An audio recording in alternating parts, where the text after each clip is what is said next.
Enterprise vykonávala rutinné merania pri mladej hviezde Kalianis, ktorá mala podľa všetkých záznamov menej než 10 000 rokov. Všetko prebiehalo pokojne, až kým sa v komunikačnom systéme neobjavil signál, ktorý tam jednoducho nemal byť. Nebol to signál cudzieho pôvodu, nebol starý ani narušený. Bol to presný núdzový signál hviezdnej flotily so špecifickým kódovaním, ktoré používali len federálne lode 24. storočia. Čo bolo ešte zvláštnejšie, kód vysielania sa zhodoval s prístupovým identifikátorom poručíka Data. Data si bol však istý, že nikdy žiaden takýto signál neodoslal. Picard nariadil kurz k jeho zdroju. Keď Enterprise dorazila na miesto, nenašli žiadnu loď, len zvláštnu deformáciu priestoru, trhlinu, ktorá pulzovala, ako by bola živá. Troj cítila z priestoru okolo seba emócie, ale neboli ľudské ani ucelené, skôr ako ozveny, útržky, záblesky. A potom sa to stalo. Z anomálie vyletel poškodený únikový modul. Enterprise ho zachytila a dopravila do hangáru. Posádka otvorila poklop a všetci onemeli. Vnútri sedel Data, ale nie ten, ktorého poznali. Tento mal tvár s jemnými stopami poškodenia, syntetická pokožka mala sivastý nádych a na jeho hlave bol modul, aký LaForge nikdy predtým nevidel.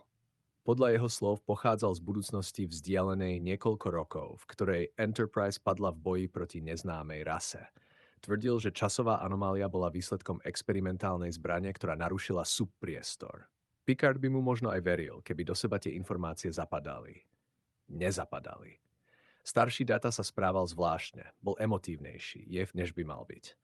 Troj tvrdila, že cíti zmes strachu, odhodlania a chaosu.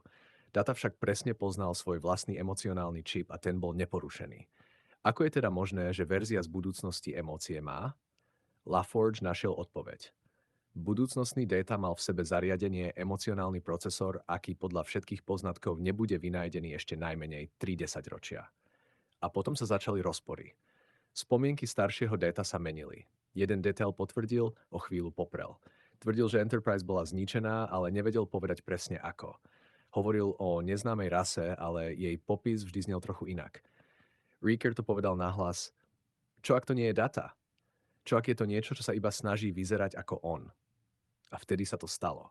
Telo staršieho Data sa začalo meniť, ako by sa povrch jeho pokožky rozlieval. Kovové časti sa rozpadali na drobné pohyblivé čiastočky. O okamih neskôr už pred nimi nestal android, ale masa mikroskopických strojov, ktorá sa znovu a znovu skladala do tvaru Data. Vysvetlili, že sú nanomechanická inteligencia z iného bodu času. Pozorovali federáciu naprieč časovými líniami, snažili sa pochopiť jej povahu. Vybrali si podobu Data, pretože bol pre nich najľahšie reprodukovateľným vzorom. Chceli vidieť, ako bude posádka reagovať na hrozbu, ktorú sama nechápe. Picard k ním prehovoril pokojne, nekompromisne, s váhou autority, ktorú mal len on. Ak chcete spoznať federáciu, povedal, sledujte nás takých, akí sme. Pravda je spoľahlivejšia ako strach, ktorý sa snažíte vyvolať. Nanointeligencia na okamih stíchla, ako by sama uvažovala. Anomália sa stabilizovala a začala miznúť. Tesne predtým však zanechali odkaz, nehlasný, ale jasný. V jednom z vašich zajtrajškov sa opäť stretneme. Enterprise pokračovala v misii. Picard vo svojom záverečnom hlásení poznamenal, že existencie, ktoré vidia čas ako plochu a nie ako čiaru, budú vždy výzvou. A že to najdôležitejšie, čo môžeme ponúknuť, je spôsob, akým sa správame dnes, nie predstavy o tom, aký by sme mohli byť v budúcnosti. A s týmto vedomím sa loď vydala ďalej, k hviezdam, ktoré ešte nepoznala a k zajtrajškom, ktoré ešte len čakali.